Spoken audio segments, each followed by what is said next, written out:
Tapi kan nggak pernah berpikir bahwa ini ternyata digunakan untuk kaki kita, kelingking ini. Nah, kalau kita niat bahwa cara membasuh itu sebagaimana Rasulullah membasuh kaki, pasti kita dapat pahala. Ya. Kalau kemudian kita ingin rahasianya apa, nah, mungkin bisa melakukan sebuah riset atau penelitian. Kenapa kok jari kelingking? Bukan jempol, bukan tengah, nah bukan jari manis, tapi kelingking. Jadi kakinya, nah, di situ memasukkan jari kelingking yang kiri dari bawah jari kaki kanan. Berarti jadi itu sela-sela kaki itu dari bawah itu gini ya. Nah, itu saya lihat orang-orang tua dulu kalau wudhu itu bagus. Saya melihat kapan hari di Turki ada orang tua itu mau wudhu padahal dingin. Duduk, kemudian dia itu semua topinya dilepas, kemudian duduk rapi, kemudian kakinya itu yang pakai kaos kaki dilepas, kemudian wudhu. Saya perhatikan orang ini wudhunya kok menikmati wudhu. Nah, menikmati wudhu. Kalau kita pada umumnya itu kan wudhu ya pokoknya mukanya basah, tangannya basah, sebagian kepalanya basah dan semuanya sudah selesai. Ini enggak. Oh, berarti ini betul-betul memperhatikan hal-hal yang sangat kecil di dalam wudhunya. Nah, kadang yang demikian itu mungkin terasa aneh. Tapi bagi orang tertentu itu luar biasa karena dia itu merasa bahwa dirinya itu bisa mencontoh baginda Rasulullah urusan berwudu. Saya itu sering memperhatikan orang yang kadang itu berbeda dengan yang lain. Baik itu tatkala sholat, puasa, berdoa itu saya perhatikan. Pernah ada orang tua studi banding. Ketika studi banding, orang itu kan bertanya macam-macam. Ya, studi banding di Sabilillah. Saya menyambut ada salah satu cucu dari pendiri NU ya di Surabaya itu. Dia itu nggak banyak ngomong. Yang lain itu bertanya apa rahasianya kok sampai ini sukses, ini kenapa, bagaimana manajemennya seperti apa. Nah ternyata orang ini tanyanya beda. Tanyanya begini, apa wiritannya Kiai Haji Muhammad Tolha Hasan? Loh, yang lain itu tanya manajemen, yang lain itu tanya bagaimana kalau menghadapi konflik, yang lain itu bertanya bagaimana menyelesaikan ketika ada konflik. Orang ini enggak, yang ditanya itu begini, apa kegiatan Kiai Tolha Hasan ketika malam? Apa wiritannya? Kemudian urutannya seperti apa? Nah, ternyata ada yang bilang, ini bacaan Kiai Tolha, kalau bulan ini wiritannya ini. Nah ini, kalau manajemen yang lain itu urusan manusia. Kalau yang ini semuanya nggak ada gunanya. Ya itu hanya urusan dunia yang itu bisa gampang sirna. Tapi ini nih, aktivitas istiqomahnya sholat malam dan baca wirid ini, sholat ini yang menjadikan Sabilillah itu dan semua perangkatnya mulai SD SMP sampai kampusnya itu yang ini ya karena ini. Oh, oh ternyata orang tuh punya pandangan berbeda dalam melihat itu. Terus akhirnya beliau itu berdoa. Setelah berdoa, kalau berdoa itu saya perhatikan doanya kok beda. Nah, ada satu solawat yang kemudian dibaca. Allahumma salli ala sayyidina Muhammadin nabiyil ummi al-mab'uthi rahmatan lil alamin salatan tufarriju biha man nahnu min umuri dini dunyana wa ukhrana wa ala alihi wa sahbihi wa salim. Terus setelah beliau itu berdoa, saya berbisik, boleh nggak doa ini saya minta diijazahkan ke saya? Loh kamu kok minta aneh? Iya karena solawat-solawat yang lain beda, kok ini berbeda.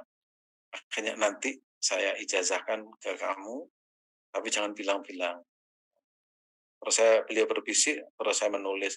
Nah, saya sering memperhatikan hal-hal yang tidak diperhatikan orang. Bagi orang itu mungkin biasa, tapi bagi saya itu luar biasa. Baik cara berwudu, sholat, sebelum sholat, setelah sholat, sampai sikap kepribadian itu saya perhatikan. Nah, jadi kadang kita itu berwudu ya pada umumnya, tapi ternyata ada ya cara memasukkan jari kelingking, kemudian memulai jari kelingking kaki kanannya, serta mengakhiri dengan jari kelingking kaki kirinya. Nah, ini kan saya sendiri kan jarang melakukan ini. Saya sendiri hanya bukan dengan kelingking, pokoknya setiap jari-jari itu ya apa namanya yang itu kita basahi sampai 3 kali. Itu pada umumnya seperti ini. Ternyata ada keterangan secara mendetail, makanya ini disebut dengan rahasia bersuci menurut Imam Al-Ghazali. Kalau yang lain itu kan sudah diterangkan dalam berbagai literatur hadis dan juga diterangkan oleh para ulama fikih dan semuanya pasti sudah melakukan. Tapi ini wudhu yang disampaikan oleh Imam Al-Ghazali itu wudhu yang disebut di dalam hadis Nabi Muhammad SAW isbaghul wudhu, ya. Isbaghul wudhu itu adalah menyempurnakan wudhu. Kalau ini kita laksanakan, insya Allah yaitu akan mendapatkan pertama ampunan atas dosa-dosa, kemudian wajah kita itu akan mengeluarkan cahaya, kemudian kulit yang pernah dibasahi dengan wudhu dan digunakan sholat itu nanti akan haram tersentuh api neraka, kemudian akan mendapatkan ketentraman batin, setiap masalah oleh Allah diberikan kemudahan. Ini barokah dari air wudhu juga itu menjadi obat membersihkan kulit dari berbagai penyakit, ya. Kemudian kulitnya itu menjadi segar, bugar, yang disebut oleh pakar kesehatan namanya itu permajaan kulit. Inilah yang disebut dengan kualitas wudhu, ya, kualitas wudhu. Terus kita lanjutkan.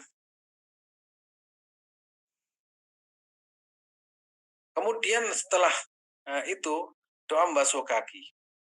Allahumma, ya Allah, sabbit qadami ala surati yawma tazil al-aqdam finnar. Allahumma ya Allah, Allahumma sabbit qadami ala surati yawma tazillul aqdamu finnar. Ya Allah, teguhkan kakiku di atas sirat pada hari kaki-kaki tergelincir ke dalam api neraka.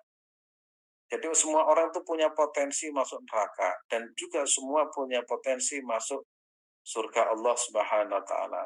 Tapi kita harus meyakini seyakin-yakinnya insya Allah kita semua adalah ahli surga. Kok bisa? Iya, karena kita setiap hari itu melakukan amal yang amal itu adalah amal bentuk ridha Allah Subhanahu wa taala. Salat, puasa, zakat itu kan amal-amal yang diridhoi oleh Allah Subhanahu wa taala dan amal-amal itu yang mengajak kita ke dalam surga Allah Subhanahu wa taala. Ya Allah, sabbit qadami, qadami, kedua telapak kakiku ala sirati di atas jembatan. Yauma tazillul aqdam finnar, di saat banyak kaki tergelincir di neraka. Kapan hari kita membahas bahwa manusia itu ketika akan dimasukkan ke neraka itu bentuknya apa begini, tangannya itu aglal begini, kemudian dengkulnya itu menempel di dagu. Jadi seperti orang mau gelundung gitu ya. Itu di tubir neraka itu tinggal didorong sedikit sudah jatuh.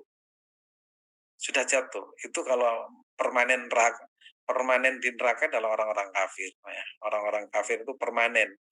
Mereka selamanya di neraka dan mereka tidak akan masuk surga. Tapi kalau yang di sini banyak orang yang tergelincir, berarti orang-orang Islam yang memang dalam hidupnya itu tidak komitmen terhadap agamanya. Maka yang seperti ini, yang seperti kita memohon kepada Allah Subhanahu Allah masabbit qadami ala surati yawma tazillu al-aqdamu finnar.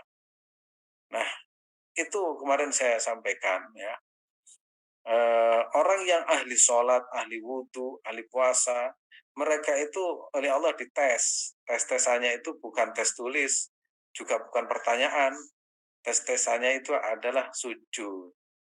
Yauma yukshafu an saki wa yud'auna ila sujudi fala yastati'un. Ayo sujud. Begitu mereka itu tidak pernah wudhu, tidak pernah bersujud, nggak akan mungkin langsung terjengkang. Nah, tapi kalau ahli wudhu, ahli sholat langsung dites sholat langsung bisa bersujud di hadapan Allah Subhanahu Wa Taala, maka ini tanda-tanda orang yang insya Allah selamat dan menjadi ashabul yamin. Ya, amin ya. Kemudian ketika usai setelah Pak kiri, ya kita lanjutkan.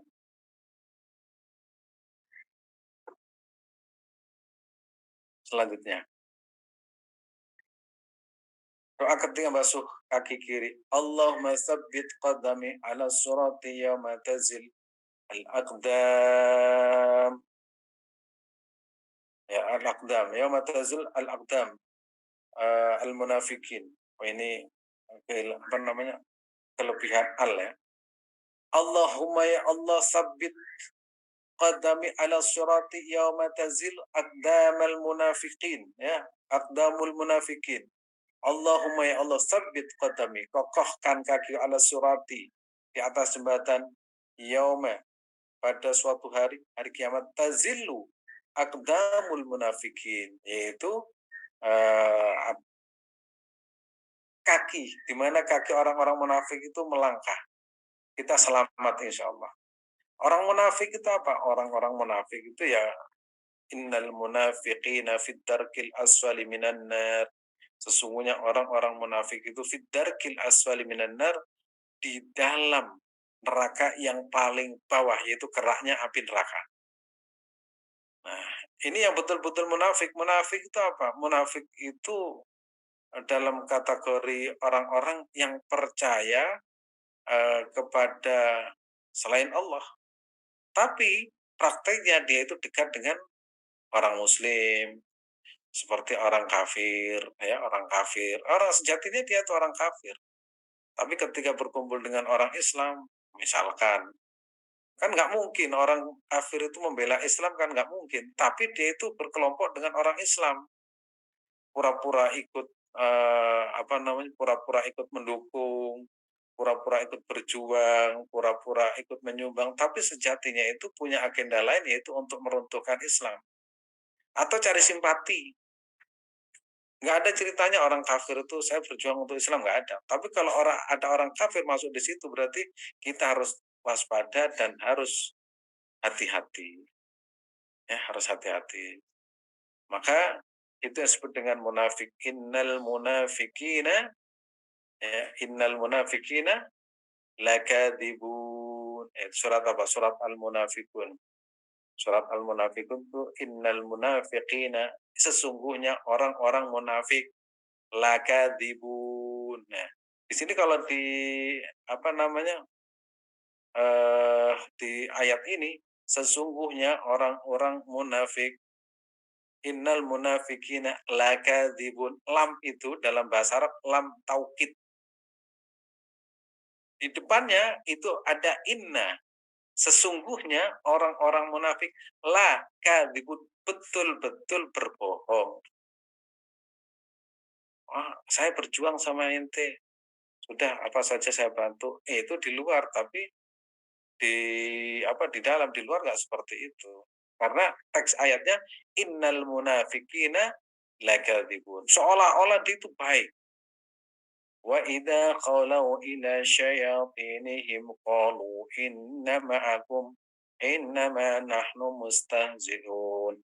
Allahu yastahzi'u bihim wa yamudduhum fi tughyanihim ya'mahun. Ini biasanya dalam perjuangan ya.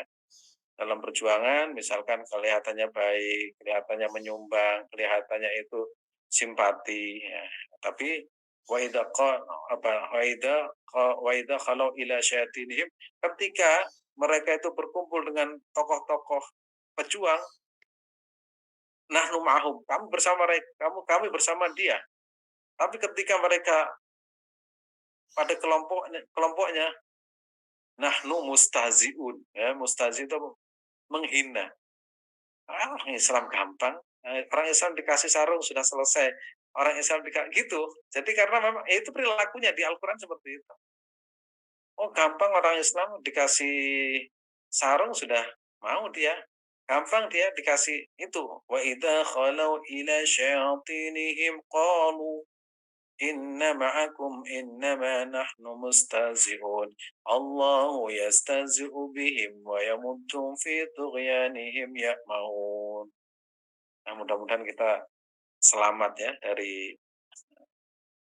itu semua karena kita adalah orang mukmin. Nah, pantasnya orang mukmin itu adalah di surga bukan di neraka. Lanjut.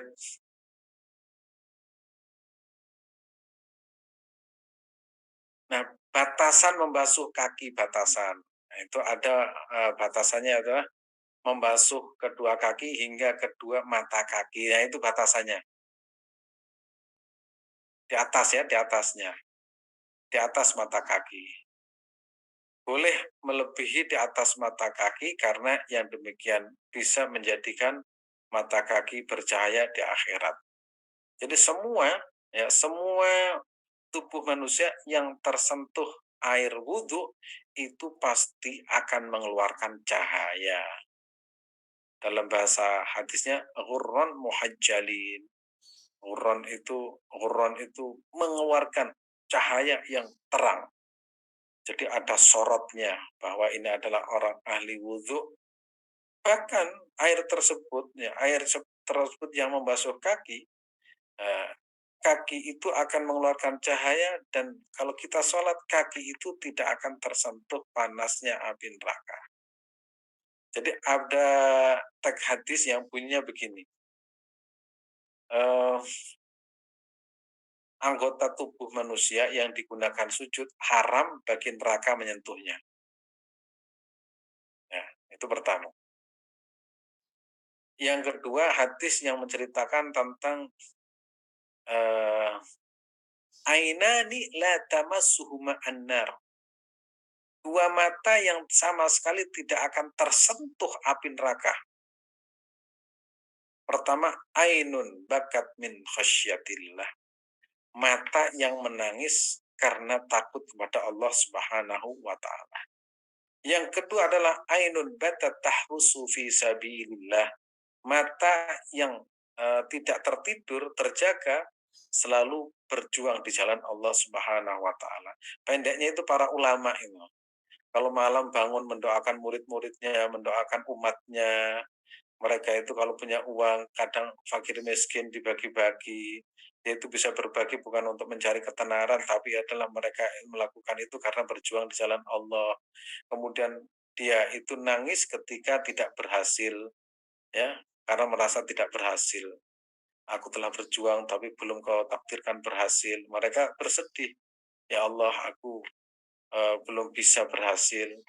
Ya, itu adalah ainun bukan ainun habibi, ainun batat takhrusu fisabilillah. Dalam riwayatnya lain itu ainun ghadat fi maharimillah. Mata yang tertutup, mata yang tidak melotot, mata yang terjaga dari memandang yang diharamkan oleh Allah Subhanahu wa taala. Jadi mata kemudian apa namanya? Mata kemudian tangan yang kena wudhu buat sujud, wajah yang gunakan sujud, hidung itu semuanya. Nah, ternyata tidak itu saja, semua anggota tubuhnya itu haram tersentuh api neraka. Bahkan pernah saya sampaikan kalau kita sering baca surat Tabarok itu tidak akan tersentuh juga oleh malaikat maut, malaikat penyiksa, karena nggak mau. Ya, Al-Quran yang ada dalam hati kita itu, ya, Al-Quran yang ada dalam diri kita itu akan keluar tatkala ada malaikat. Malaikat, kalau kamu sampai menyentuh itu, berarti kau menyakiti aku. Nah, akhirnya malaikat pun nggak berani. Maka beruntung ya. Sebenarnya beragama itu mudah. Ya. Beragama itu banyak landasan yang kita jadikan argumentasi bahwa orang beragama, insya Allah orang itu termasuk selamat di dunia maupun akhirat. Mulai wudhu, sholat, puasa, zakat, haji. Nah, itu semua perangkat-perangkat ibadah yang menyelamatkan kita dari siksa kubur dan juga siksa api neraka.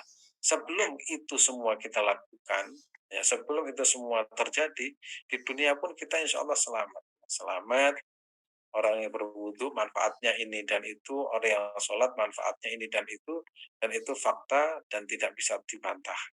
Lanjut.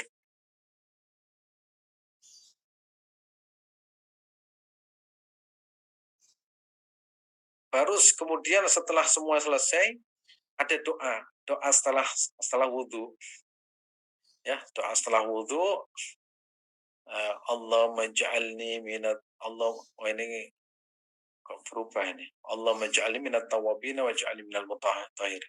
Tapi sebelumnya ada syahadat dulu. Asyhadu an la ilaha illallah wa la syarika lah wa asyhadu anna Muhammadan abduhu wa rasuluh. Allahumma ij'alni minat tawwabin waj'alni minal mutatahhirin. Nah, ya Allahumma ij'alni minat tawwabin waj'alni minal mutatahhirin. Itu kalau orang berdoa dengan sebaik-baiknya, yaitu doa apa namanya, doa wudhu ya, doa wudhu dibaca, wah itu top ya, top. Apa artinya? Nah, kalau sudah doa wudhu itu Allah maj'alni, Allah jadikanlah aku, ya Allah, ingin kita mintai agar kita itu dijadikan orang-orang waj'al minat tawwabina, orang-orang yang bertaubat, waj'alni minal mutatahhirin. Tapi menariknya di sini diakhiri dengan syahadat. Asyhadu an la ilaha illallah wahdahu la syarikalah wa asyhadu anna Muhammadan abdu wa rasuluh. Kita menyaksikan bahwa tidak ada Tuhan yang berhak disembah kecuali Allah. Ya, dan tidak menyekutukan Allah Subhanahu wa taala, dan bersaksi bahwa Nabi Muhammad adalah hamba dan utusan Allah Subhanahu wa taala. Nah, di sini ada doa yang isinya itu pertama permintaan ya. Permintaan seorang hamba kepada Allah Subhanahu wa taala agar dijadikan orang-orang yang bertaubat. Jadi wudhu tapi permintaannya itu dijadikan orang-orang yang bertobat. Tobat itu akan diterima kalau tobatnya orang mukmin. Karena orang yang berdosa itu rata-rata orang mukmin. Kalau tidak mukmin ya karena mereka belum mukmin ya, mereka melakukan apa saja yang mereka inginkan, itu sudah apa namanya, otomatis kan neraka mereka. Kecuali mereka Islam kemudian baru dihitung. Jadi orang berdosa itu karena Islam. Kalau tidak Islam nggak berdosa karena sudah wajib masuk neraka. Nah, kalau sudah masuk Islam maka dihitung itu kebaikannya berapa, keburukannya berapa. Itu ada hisabnya. Oleh karena itu kita tatkala usai wudu membaca syahadat. Asyhadu an la ilaha illallah wa la syarika lah wa asyhadu anna Muhammadan abdu wa rasuluh. Allahumma ya Allah ij'alni, jadikanlah aku minal mutat waj'alni minat tawwabina, jadikanlah aku termasuk orang-orang yang bertaubat. Nah, pernah kita terangkan di dalam kitab Al-Hikam, kalau orang itu bertobat kepada Allah Subhanahu wa taala, bertobat atas kesalahan, atas khilafnya, maka dia akan menjadi kekasih Allah Subhanahu wa taala. Sehingga ayatnya innallaha yuhibbut tawwabina wa yuhibbul mutatahhirin. Innallaha, sesungguhnya Allah, yuhibbu, mencintai, at-tawwabina, orang-orang yang bertaubat, wa yuhibbul mutatahhirin, dan mencintai orang-orang yang menjaga wudu. Nah, kemudian nggak mungkin orang atau seseorang mencintai kekasihnya kemudian akan mencelakakan kekasihnya, nggak mungkin. Sehingga ayat ini kemudian dalam kitab Faidul Qadir diterangkan, kalau Allah itu mencintai hambanya, mencintai hambanya, maka tidak mungkin Allah akan menyiksa hambanya. Makanya Allah itu tiap saat dan setiap waktu di Al-Quran itu kita dipanggil, anibu, ayo kembali kepada saya. Jadi Allah Subhanahu wa taala itu sebesar apapun dosa hambanya itu selalu dipanggil-panggil untuk kembali kepadanya. Nah, begitu juga Nabi Muhammad sallallahu alaihi wasallam. sebesar apapun dosa yang kita kerjakan, sebanyak apapun dosa atau maksiat yang kita kerjakan, itu Nabi tidak akan tega umatnya itu masuk neraka. Sampai doa wudhu saja itu isinya pertama itu mohon agar menjadi orang yang bertobat. Innallaha yuhibbut tawwabin wa yuhibbul mutatahhirin. Nah, kemudian di sini Allah menj'alni minat tawwabin waj'alni minal mutatahhirin waj'alni min ibadika shalihin. Baru urutan yang ketiga, menjadi orang yang soleh. Orang soleh itu apa sih? Soleh itu Kiai Ahmad Siddiq pernah menyampaikan, soleh itu artinya sederhana, artinya bisa menenteramkan pada, ya kalau pandangan ilmu sosial, orang soleh adalah orang yang mampu menciptakan ketentraman pada keluarganya dan lingkungannya.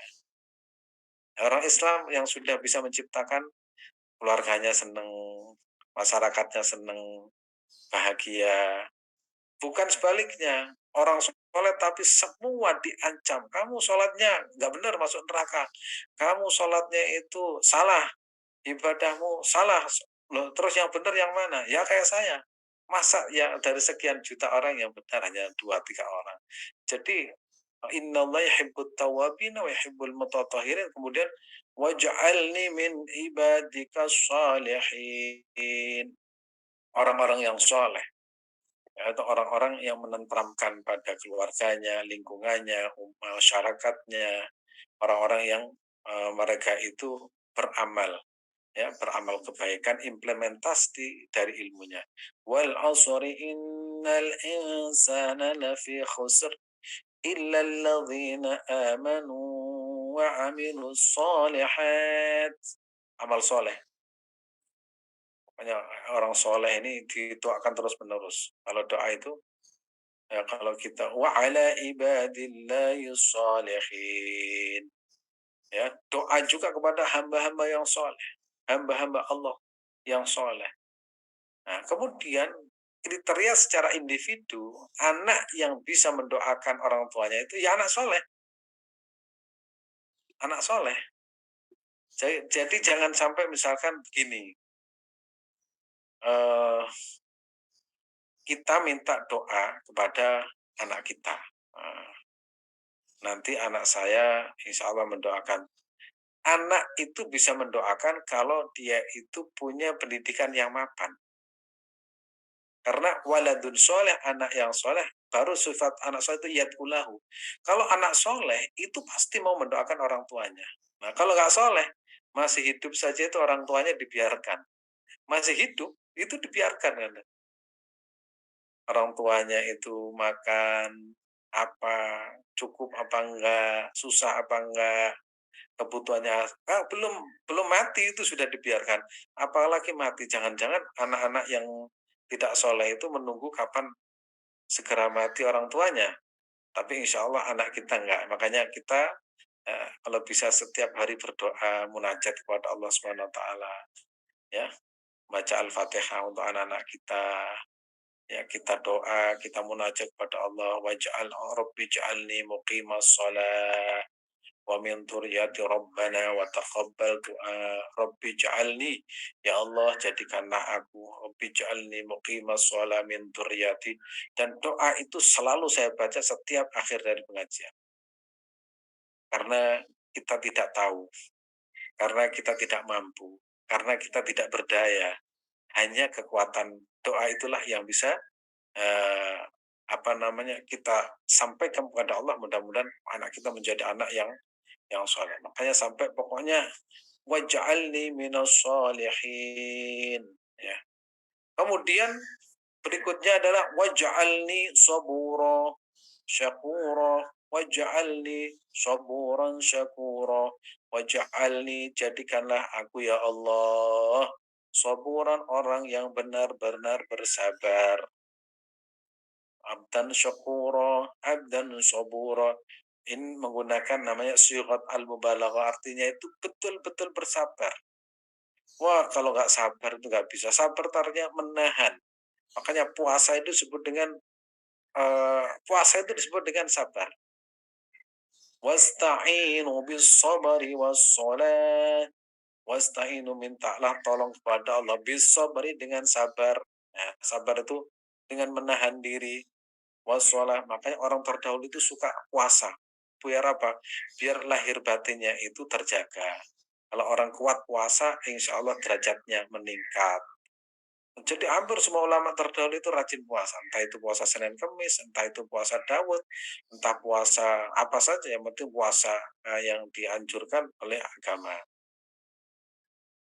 Waj'alni saburan syakura. Jadikanlah kami orang-orang yang banyak sekali bersabar atas berbagai ujian. Syakura, orang yang selalu bersyukur atas segala nikmat. Ya, jadi kita tidak akan bisa lepas dari sabar dan syukur. Ya, kalau di kitab Al-Hikam kan ada 4. Kalau ada sesuatu yang tidak nyaman untuk kita, ya, itu kita mendapatkan ujian, berarti maka konsekuensinya kita harus sabar. Maka doa ini dibaca, waj'alni abdan syaburo. Kalau kemudian kita mendapatkan nikmat, ya, baik itu nikmat zahir maupun batin, kita dianjurkan menjadi orang yang bersyukur. Maka kita doanya, waj'alni abdan syakuro, jadikanlah aku hamba yang bersyukur. Sebab ancamannya itu berat. Orang yang tidak bersyukur, apa ancamannya? Wala in kafartum inna adzabi lasyadid. Jika kalian tidak pernah menampakkan nikmat yang aku berikan, inna adzabi lasyadid. Di sini menggunakan inna. Sesungguhnya adzabul lasyadid, lam itu lam taukid, betul-betul sangat-sangat menyedihkan. Jadi ada orang punya nikmat tapi tersiksa karena apa? Dia tidak pernah menampakkan nikmat itu kepada Allah Subhanahu wa taala. Maka doanya adalah waj'alni saburan syakura. Sabar juga sama. Kita banyak ujian. Akhirnya apa? Akhirnya kita itu ngundat-ngundat. Nah, ngundat-ngundat itu apa? Tidak tidak tidak menerima terhadap ujian itu, bahwa ujian itu adalah bentuk kasih sayang Allah. Mereka tidak mengerti. Ini pasangan ya, pasangan soburon syakuro. Sehingga ada guyonan begini, ada orang masuk surga, ya, termasuk dia itu punya modal sabar dan syukur. Jadi ceritanya itu suami istri ya, suami istri, yang perempuan itu cuantik pol, yang laki-laki itu jelek pol. Nah, katanya itu, yang laki-laki itu setiap memandang istrinya itu dia bersyukur kepada Allah, ya Allah, terima kasih saya sejelek ini, istri saya kok paling cantik di dunia. Nah, kemudian sang istri itu ketika melihat suaminya, ya Allah, saya secantik ini kok dapat suami seperti ini. Akhirnya satunya itu modalnya sabar, satunya itu modalnya syukur. Begitu melihat istrinya bersyukur, yang perempuan begitu melihat suaminya dia itu bersabar. Akhirnya kedua-duanya punya modal masuk surga, satunya modal syukur, satunya modal sabar. Ya. Dalam kitab Al-Hikam ada 4, tiga yaitu kita taat, ya, kita bisa taat itu bersyukur. Nah, taat ini adalah pemberian Allah, maka konsekuensinya jangan pernah bangga dengan ketaatan kita, tapi ketahuilah ketaatan itu adalah anugerah Allah Subhanahu wa taala. Yang ketiga pasti berbuat maksiat. Nah, ketika maksiat itulah kita ingat bahwa Allah itu Maha Pengampun, jangan bangga dengan maksiat, dan jangan pernah kemudian kita terus-menerus dalam maksiat, atau jangan sampai kita tidak mau bertobat, karena Allah tetap akan menunggu sampai kapan kita kembali kepada Allah Subhanahu wa taala. Terus kita lanjutkan. Nah, kandungan doa di atas ini menjadi orang yang taubat. Allah maj'al minat tawabina. Kemudian Allah itu suka orang yang bersuci, menjadi orang suci. Minal mutatahhirin, ya. Yang ketiga itu waj'alni abdan syabura, ya. Kemudian keempat syakura, waj'al min ibadika sholihin, ya. Kemudian masih ada tadi itu wa usabbihuka, mensucikan Allah Subhanahu wa taala, bertasbih, ya, subhanallah. Jadi kita mensucikan Allah. Subhanallahi amma yasifun. Wassalamun alal mursalin walhamdulillahi rabbil alamin. Kenapa ada cantuman di sini tasbih mensucikan Allah? Jadikanlah aku ya Allah orang yang sabbih, musabbih, yani yusabbihullah, mensucikan Allah. Karena begini ya, kadang manusia, bukan kadang, manusia hidup itu kadang kan rajin ibadah, rajin sholat, rajin puasa, dia punya keinginan banyak, punya keinginan, punya cita-cita, tapi kadang keinginan dan cita-cita yang kita rencanakan, yang kita harapkan, itu tidak sesuai dengan kenyataan. Terus kita itu dalam pikiran kita itu berpikir begini, kenapa ya Allah kok seperti ini? Padahal mungkin kita memikirkan orang lain. Iya itu rajin sholat, tapi kok kenapa dia itu punya sengsara? Loh kadang kita itu suudzon kepada Allah SWT. Padahal yang menimpa orang tersebut atau yang menimpa kita, itulah yang terbaik. Nah, kotoran yang ada dalam pikiran kita, suudzon yang muncul secara tiba-tiba, kita wajib bagi kita wajib mentasbih itu mensucikan Allah. Makanya doanya subhanallah ya Allah, maha suci Allah. Jadi akhirnya kita itu menghindarkan pikiran kita dari sifat atau dari pikiran-pikiran yang tidak pantas disematkan oleh Allah kepada Allah. Karena Allah itu maha sempurna. Nggak ada misalkan, oh Allah ini gagal menciptakan Indonesia. Nggak ada. Oh Allah gagal itu memilih pemimpin Indonesia. Nggak ada. Apa yang terjadi itulah takdir Allah yang terbaik. Wah gimana ini Allah ini? Nggak bisa. Makanya kita harus sering mengucapkan subhanallah. Jadi segala sesuatu itu ya itu sudah ketentuan Allah. Kalau kita tidak cocok dengan mengucapkan subhanallah, karena apa? Allah itu terbebas dari apa yang kita sematkan pada Allah Subhanahu wa taala.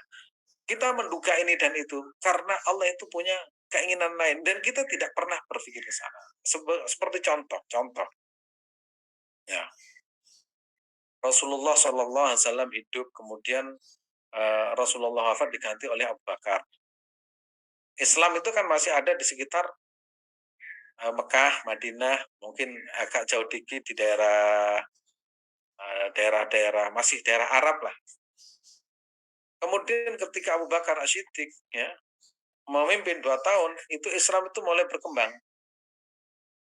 Waktu itu belum sampai ke Indonesia, belum sampai ke India, belum sampai ke Eropa dan sebagainya. Kalau dunia itu luas.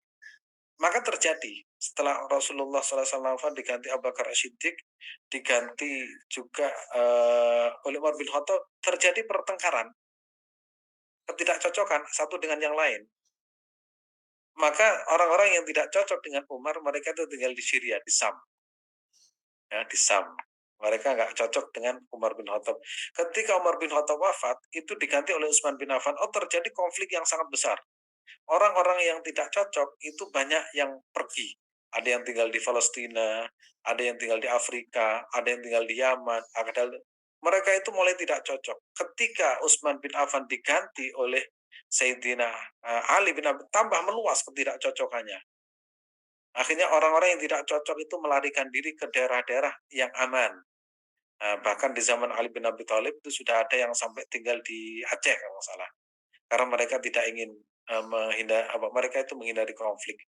Kemudian Sayyidina Ali bin Abi Thalib diganti Hasan dan Husain, Hasan dan Husain wafat diganti. Itu akhirnya apa? Barokah dari pertengkaran itu, Islam itu ada di mana-mana. Coba kalau rukun terus-menerus, mungkin Islam hanya di Arab, ya Islam hanya di Mekah, Madinah, tapi yang mendesain bertengkar itu adalah Allah Subhanahu wa taala. Jadi kita nggak perlu, mari kita bertengkar supaya nggak boleh, ya. Itu hikmahnya itu di situ itu. Kita oh iya, begini cara Allah menyebarkan Islam itu dengan model seperti ini. Ada contoh lagi yang ini di era modern. Mungkin pernah kita itu berpikir agak agak negatif. Loh, kenapa pemerintah Indonesia itu kok mengirimkan tenaga kerja ke Hong Kong, ke Korea, ya, ke Jepang. Padahal negara itu kan tidak ada Islamnya. Mereka ateis. Mereka itu tidak pernah mengenal Tuhan. Barokah dari proses tenaga kerja ke sana, Islam itu tetap yang dulunya santri ngaji pada ulama, sholat puasa, hari Jumat-Jumatan, akhirnya ada komunitas Islam di Korea, ada komunitas Islam di Hong Kong.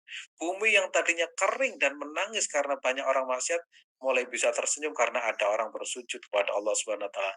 Nah, yang mendesain itu siapa? Ya Allah Subhanahu wa taala. Mungkin awalnya, loh, ini kok kita ngirim manusia diekspor ke sana. Tapi itulah desainan Allah Subhanahu wa taala, sehingga akhirnya di sana ada orang-orang soleh, kemudian ada Islam di sana, akhirnya orang Jepang masuk Islam satu persatu, mungkin orang Korea satu persatu masuk Islam, bisa jadi Islamisasi di Korea, Islamisasi di Hong Kong, Islamisasi di Taipei, Islamisasi di Korea itu bukan melalui para ulama, tapi para TKI yang kerja di sana, yang notabene mereka itu mencari nafkah, tapi tetap Islam dijaga oleh mereka. Loh, kita kan nggak pernah berpikir ke sana.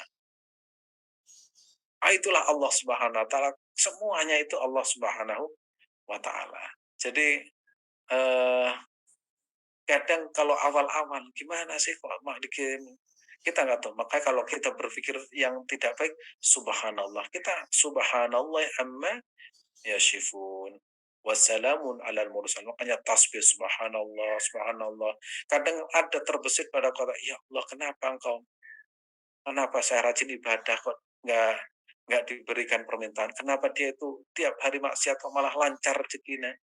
Nah, itu kadang muncul, maka kita lagi-lagi subhanallah, bertasbih mensucikan Allah Subhanahu wa taala dan selalu berzikir. Maka dalam doa yang tadi itu kita apa namanya? Adzkurka dzikran katsira. Jadi katsira banyak itu tidak terbatas. Loh kok 100? Ya kuatnya berarti 100. Loh kok cuma 7? Berarti kuatnya 7. Kok tiga biji, misalkan zikir kok 3 biji, ya kuatnya ya berarti 3. Oh saya nggak apa, kalau 3 itu terlalu sedikit, 100. 100 itu hanya berapa menit. Berapa? Saya kuatnya 1000, ya berarti 1000. Berarti kuatnya 1000 menurut dia banyak. Karena namanya zikir banyak itu tidak terbatas jumlahnya. Misalkan kita kuat sehari 10.000, berarti alhamdulillah. Kadang orang yang sudah sampai melipat waktu itu berzikir itu sampai beribu-ribu. Imam Syafi'i pernah saya terangkan, setiap Ramadan, pada bulan Ramadan beliau itu khatam Al-Qur'an 60 kali. Nah, 60 kali. Gimana bacanya? Saya dulu itu tidak pernah berpikir, "Oh, kok bisa gimana?" Karena kemampuan kita mengukur kemampuan kita diukur dengan kemampuannya Imam Syafi'i. Ternyata orang sudah mampu kalau baca Al-Qur'an itu, karena otaknya itu sudah isinya Al-Quran. Semua sel-sel otaknya itu isinya Al-Quran. Begitu dia itu diam. Karena ini saya melihat guru saya sendiri, namanya Syekh Muhammad Ali As-Sobuni, setiap 3 hari khatam Al-Quran. Oh, ternyata saya ketika bertamu kepada beliau di Masjidil Haram, masuk saya salaman, Assalamualaikum, kaifa halak? Alhamdulillah, bi khair. Nah, ketika beliau itu berhenti dari ngobrol itu, dia itu meneruskan bacaannya. Jadi sepanjang beliau berjalan itu baca Al-Quran. Misalkan sampai surat Waqiah, ada tamu, assalamualaikum, berhenti.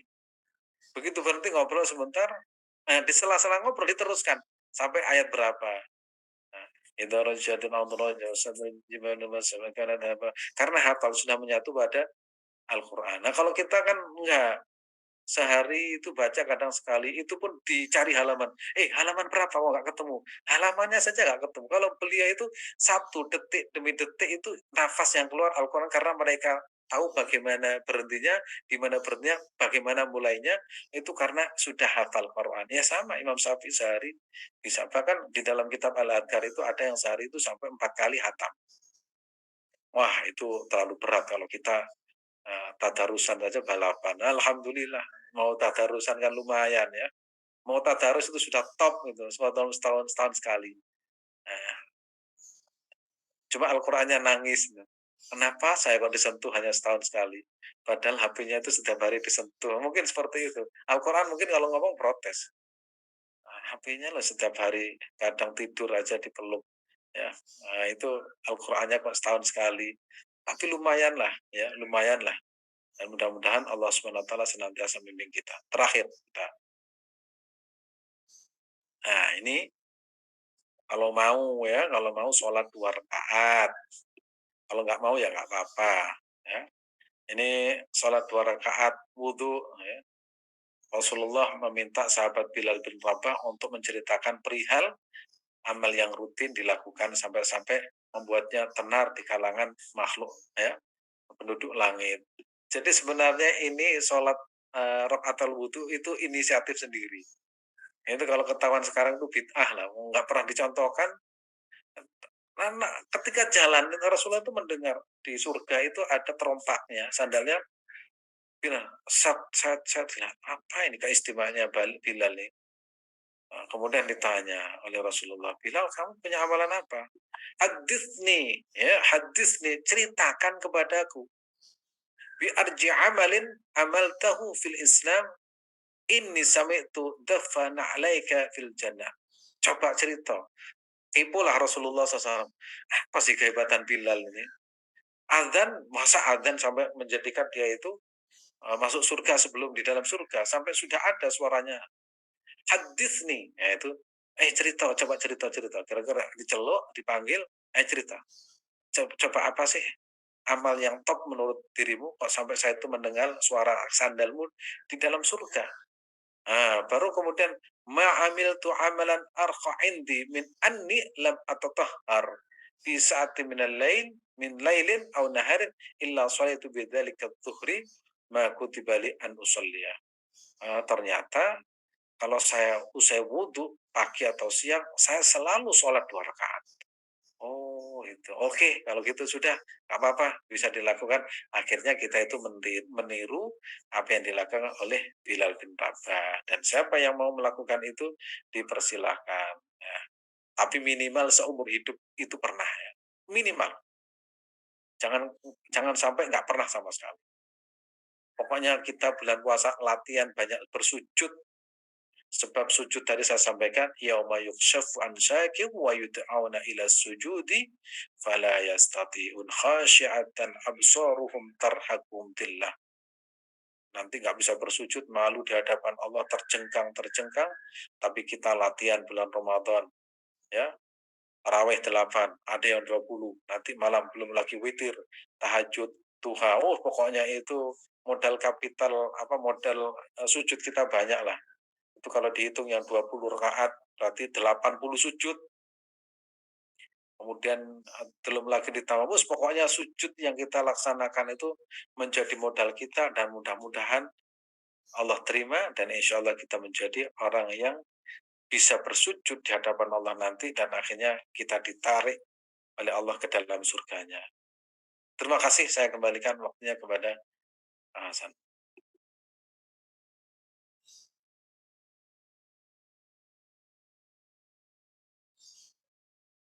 Ya. Alhamdulillahirrahmanirrahim. Terima kasih Ustaz. Alhamdulillah kita masih membahas wudhu serta hikmahnya ya. Jadi lengkap fikihnya, tata cara, kaifiatnya, dan juga hikmah apa yang terkandung di balik wudhu. Terutama kita membahas tentang bagaimana membasuh kaki dan doa setelah wudhu.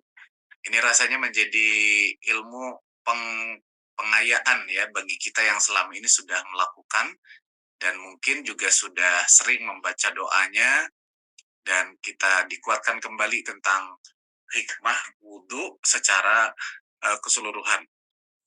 Terima kasih Ustadz.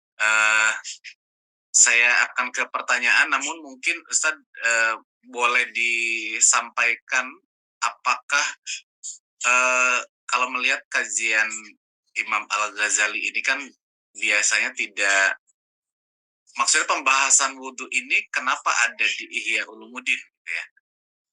Ini kan menyentuh ranah fikih. Apakah memang kaitannya dengan modul-modul atau tema-tema yang akan nanti mungkin kita bahas setelah ini? Kita belum tahu juga ya kurikulumnya Ustaz, kurikulum next babnya itu seperti apa. Tapi kalau kita lihat kajian Al-Hikam itu kan memang dia murni gitu ya, tentang kajian yang memang satu line.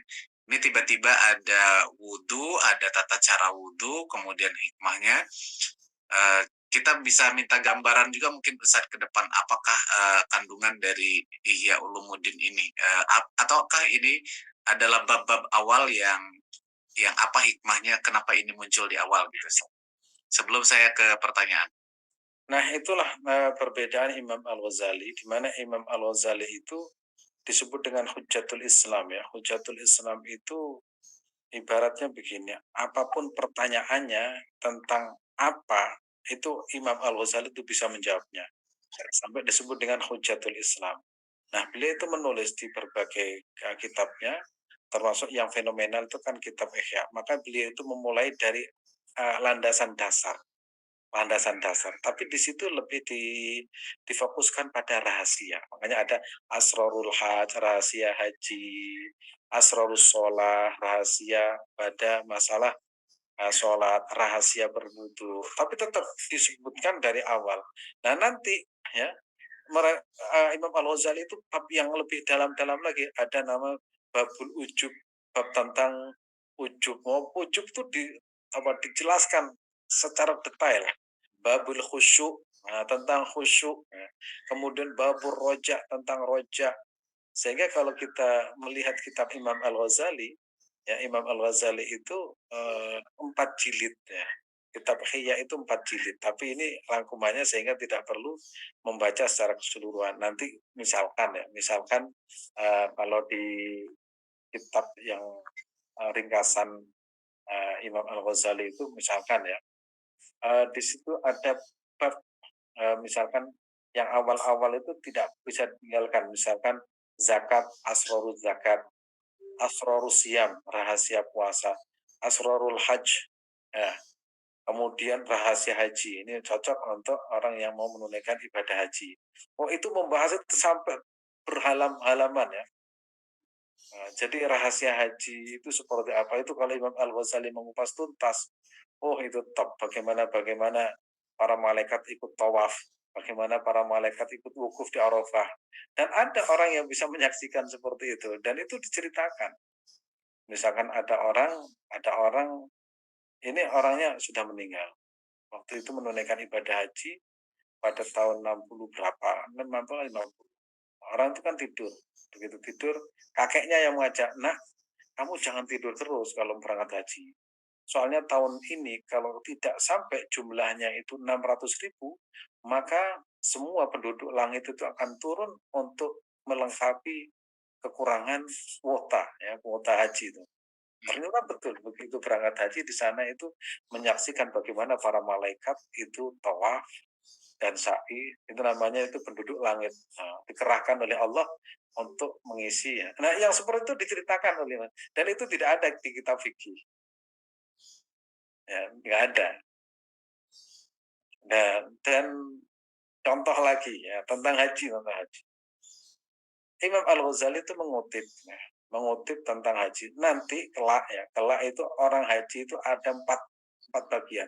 Pertama itu orang haji bagi orang top, orang yang kaya raya, mereka itu menampilkan hartanya.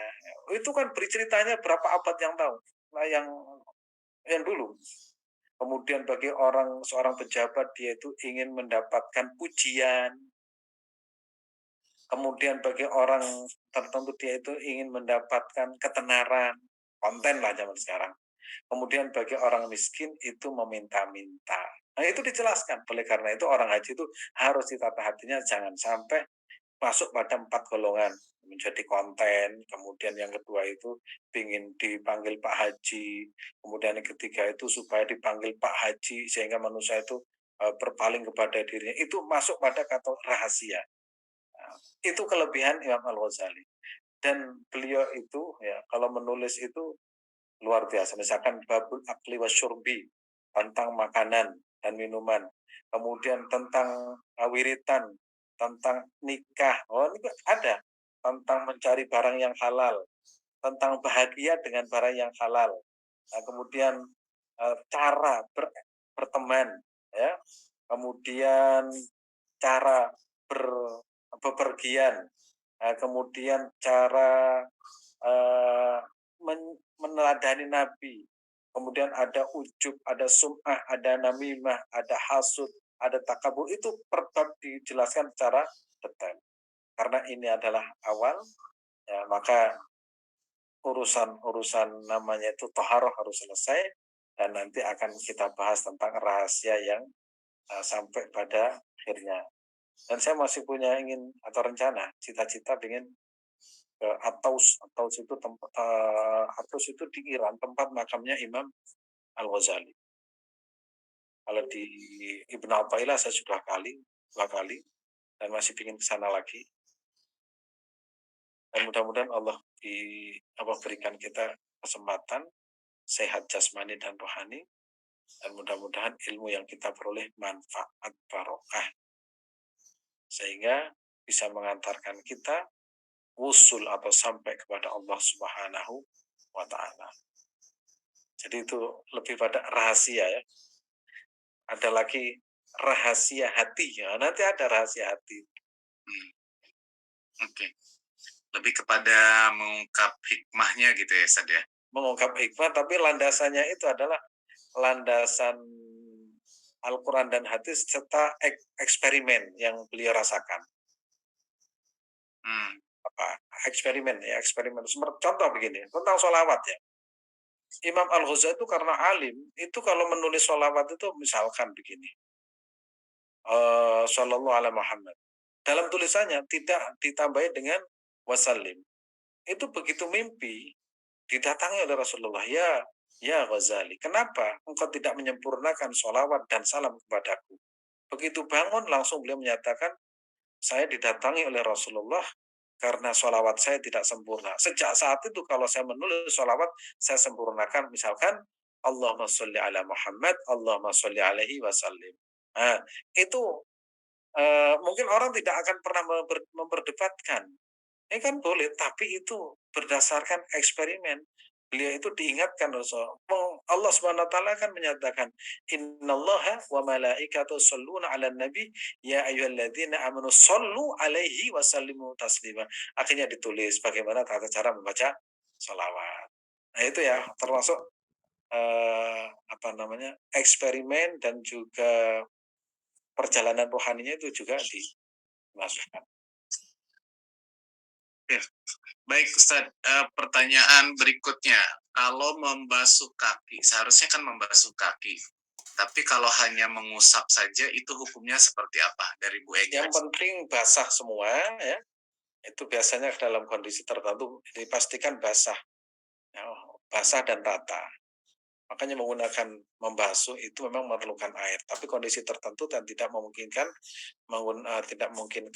sehingga perlu tata cara yang berbeda, yaitu airnya sedikit tapi bisa rata. Yang penting rata saja. Ya, baik. Bu Rini, izin tanya Ustadz, jika doa-doanya tersebut dengan bahasa Indonesia, bagaimana Ustadz?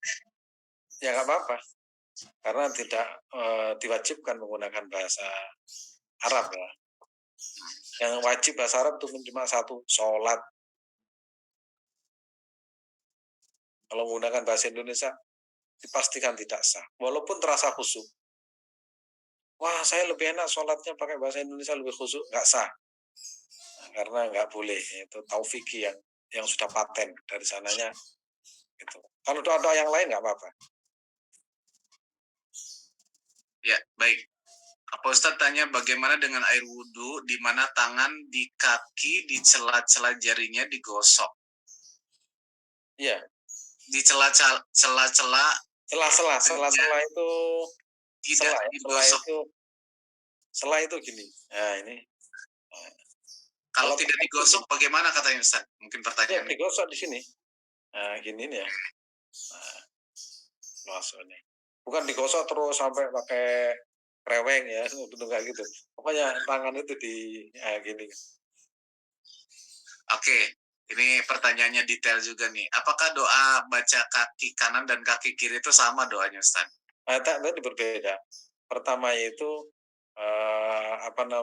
kalau yang terakhir itu aqdamul munafikin, yang kedua itu dari neraka, ya. Yang pertama itu terbebas dari neraka, ya kakinya. Yang kedua itu jangan sampai jatuh seperti jatuhnya orang-orang munafik.